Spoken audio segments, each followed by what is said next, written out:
Hello, and welcome to the Microsoft 35 Cloud and AI Security Engineer Associate Exam, which is still in beta at the time of this recording. This is the SC 500 exam again. This certification validates your ability to design, implement, and manage end-to-end security controls across Azure, hybrid, and AI-enabled environments to protect identities, data, applications, infrastructures, and maintain regulatory compliance. This is a really it's a new certification, really appropriate, good certification for the agentic era.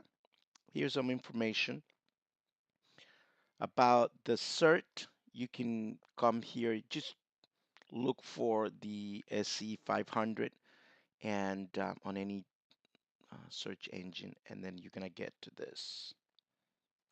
This is the one, right? It's important that this is a great course from Microsoft. So just follow along, complete this course. There's a lot of interesting reading over here. Now, this class is going to be more the hands-on part of this to put into perspective all that. So what we're going to do here is a series of demonstrations, tutorials, and so that's my recommendation is that you start here.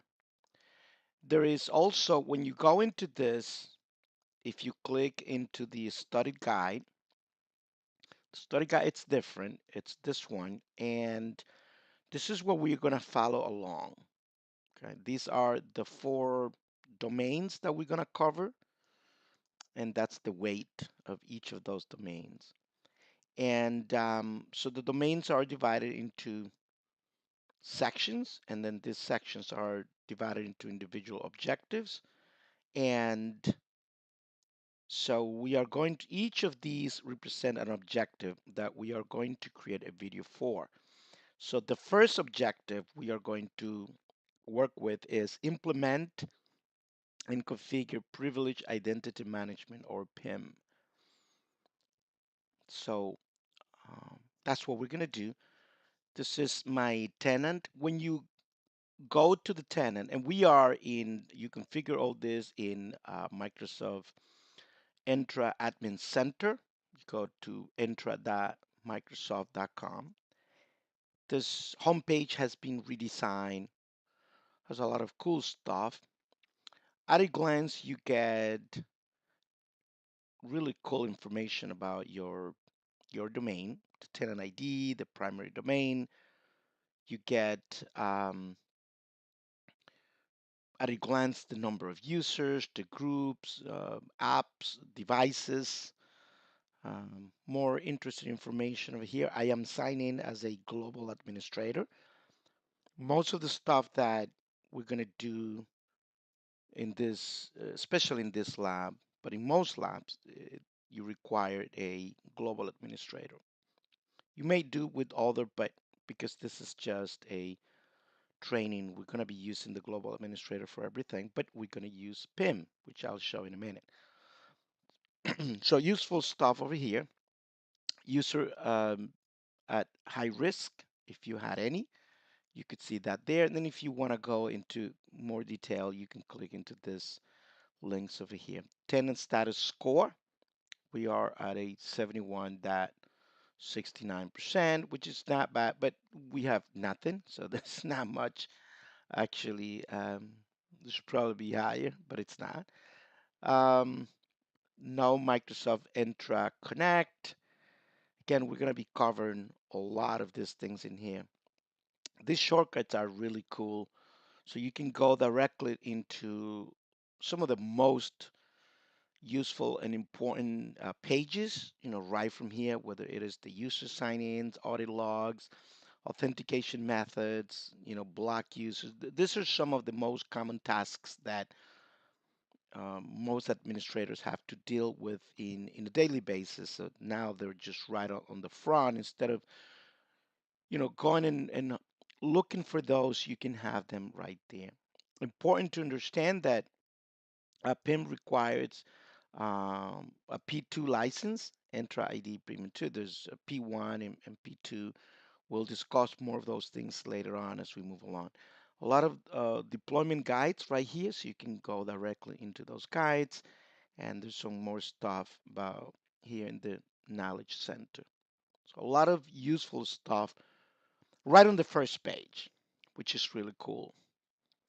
To go and to start working with PIM, we are going to the ID governance uh, portion of this menu, which is right here.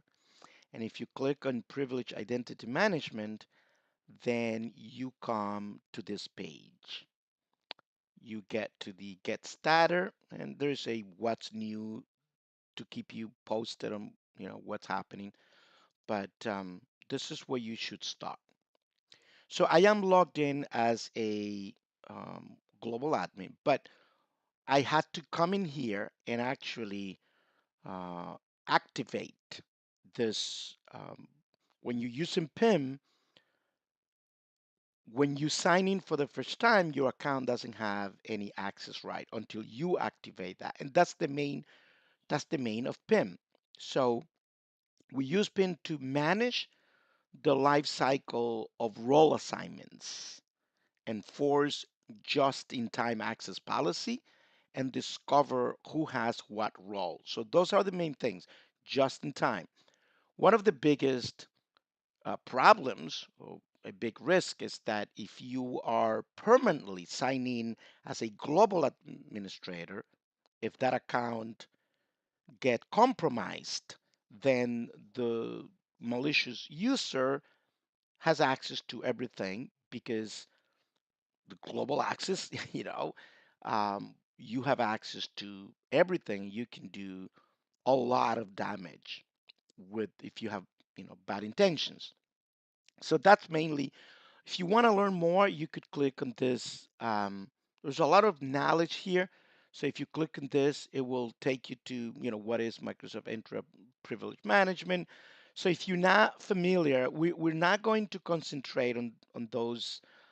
My assumption is that most people that are taking this certification should, well, maybe that's a bad assumption, but a lot of people may have some knowledge of this. But if you don't have a lot of knowledge or you want to learn more, then you could click into those links, or better, you can use your preferred AI tool and just ask about PIM, Privilege Identity Management. Anyways, so if I click over here, some of the tasks are my roles. Let me take a look at my roles. These are roles that I'm eligible for. Eligible basically means that I can uh, activate those roles. Now, if I want to see the roles that I have been assigned, then I can click on assignments. And as of now, although I have many eligible assignments, I only have two active assignments. The global reader, which won't allow me to do much. Now, because I am a global admin, I don't even need that, but it's there. I got that before. So I already activated this role, and by default, the way I have it is that it will activate for 4 hours. Basically, meaning you do what you got to do, it's deactivated, and then you can continue. If you need to get to do more work, then you activate it again. Many companies do this on an 8-hour basis, in other words, so that you don't have to be, um, especially if you're very active and doing a lot of administrative stuff, you don't want to be stopped in the middle of something and because your role is not activated. So, but anyways, that all of that can be changed. And if I'm done, let's say that I finished doing whatever administrative tasks I came here to complete, then I can go ahead and deactivate that account, and then it becomes a normal account again. So those are some of the things. Now, let's say that, um, so when I came here for the first time, then I just came in again and said activate, and then activated the that global role. So that's basically what it is. Okay. So what we're gonna do, let's say that we have a user, and let's go into and take a look at my users here. Okay. So I have a user called helpdesk1, and I want this user to be the password administrator. In other words, I want this user to reset passwords for user. Resetting passwords, especially in a big company, it's a very busy role. You know, users, there's always some stuff with, people having to reset their password. So let's say that we want a user whose job is going to be mainly to, reset password. I don't want that user to have too much power. One big mistake that a lot of people make is that they come in and they go and just give global admin, and that's a huge no, no, no. As a matter of fact, it is best practice that Microsoft recommends that you do not have more than 5 global admins in any company. And in a huge companies, five, it's not that many. That could easily be exhausted. But anyway, so if I click on the help desk one user account, and if I go into the assign roles link right here,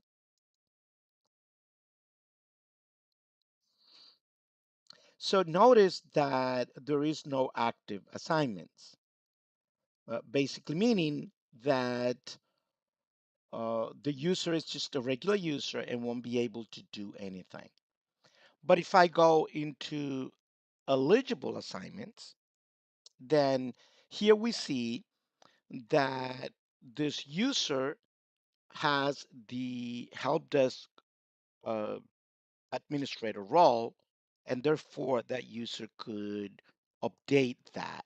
And if you click on this, basically, this is for me to, if I wanted to update the date and change these things, I could do that. But so you need to sign in with this user account in order to basically activate. I'm not going to do that because, again, I just show you what I did. You just go in, go to PIM, and then you activate. I mean, simple as that. It's nothing much to do that. But let's do something else. Let's say that I want this I want this user to be able to do all the things, like maybe an exchange admin. I want this user to be able to create mailboxes and delete mailboxes. An exchange administrator can anything, email, groups, related, mailbox related. So let me go back into, so let's go back to the identity privilege, identity management page. And what I want to do then, I want to manage access. So let me just click on this. And I want the exchange administrator role. Now remember, this is a role, and this role can manage all aspects of the exchange product. So let's click on this exchange role, and notice that there's no eligible assignments. There's no active. Actually, there's one that user is, which is my admin, another admin account. But notice how there's no eligible assignments for the Exchange admin group. So what we're going to do, we're going to add an assignment, and the user that we want to add is the help desk user. I'm going to select it, click on next. And then here is it where I could permanently eligible, basically meaning that um, that eligibility is permanent. I don't have to be, I don't have to worry about. But it could be that maybe an intern, it's coming, someone is coming for a month, 3 months, whatever, and to do some temporary job, I could basically assign the start and end date. So when that user leaves, I don't have to worry about that. But in this case, we are going to, this is an employee, and this employee will be handling exchange related tasks. So we are going to leave that as permanent and we are going to assign it. We take a couple of seconds. When that's completed, then we refresh this window and there you go. So the help desk has now been um, uh, added to the assignment. When that user sign in, basically he will go to PIM, just like I show you, go to ID governance, come to PIM, and go to my roles as that user, and you can see obviously what user you sign in there. And then that user will come over here, go to eligible assignments, and then activate that um, that assignment there. If you are doing something, just since we are here, so and basically that's it. But if you're doing something and your time is about to expire because you only had 4 hours, but you need more time, you could extend that as well. So that's mainly the most tasks that you would do um, with PIM. So from here, you again, if you go to manage, you go back into this, and then you can choose whatever role you want, and then you add assignment. That's straightforward.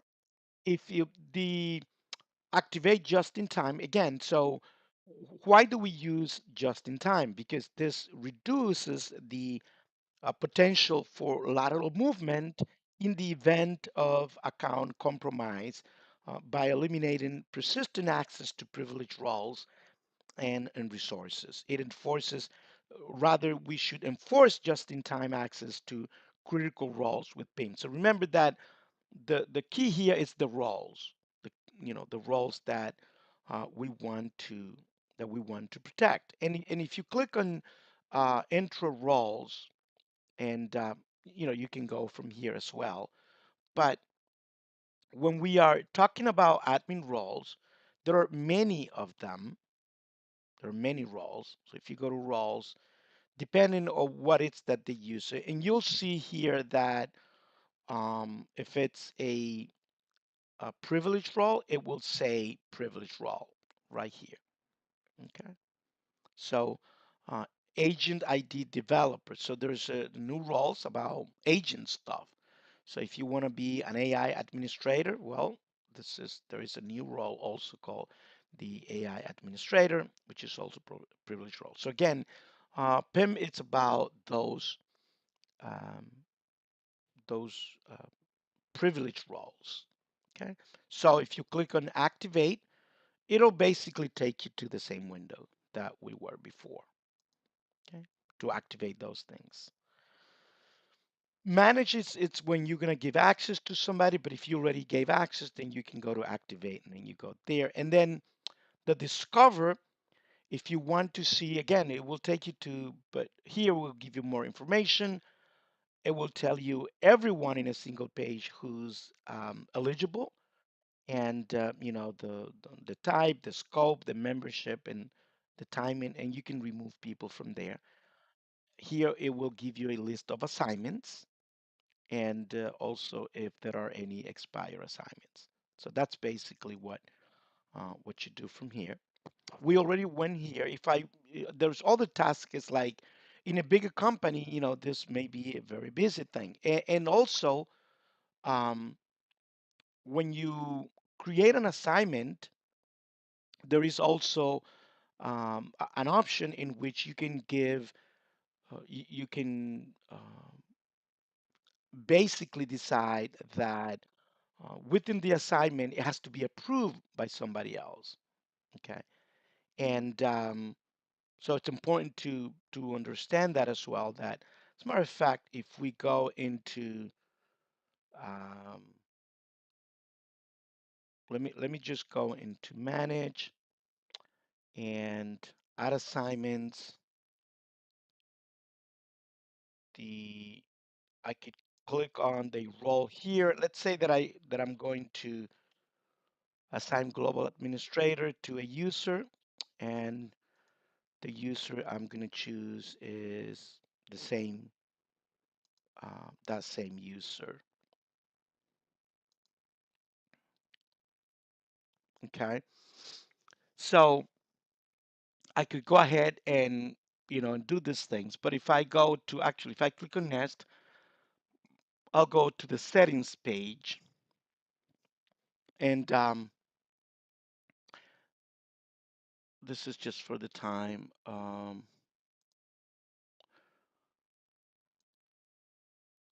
Actually, for some reason, I'm not seeing the. There should be an option to request. For some reason, I'm not seeing the request approval piece of there. We'll probably take a look at that some of the time. But anyway, so those are the main tasks. You could look at approval requests over here, whether it is for intra roles or groups in Azure resources. So the approve request could be for intra roles, groups, Azure resources, and Azure managed applications. This is important to know because, again, you could be absolutely certain you're going to get a question, a trick question about this, like, what can you get approval for? And those are the things that you can't. Review access, we're going to go into review access later on. Same thing, you can get reviewed access for um, intra roles and Azure resources. That's another demo for a future video. And here in the um, again in the manage, so we talked about that activity, my audit history, everything that it's done over here, it's auditable, so you can see a history of things that have been completed. If you have any problem, you can go to troubleshoot. If you need to open a new support request, you can do it from here as well. So that's that's it. We are in the again the first video, the first module, implement and configure identity management or PIM. Thanks for watching. I hope that you follow me in this journey for the SC-500 certification. If you like this content, please uh, click on like, and most importantly, please subscribe to my channel to be informed when new content is added. Thank you, and I hope to see you in the next video.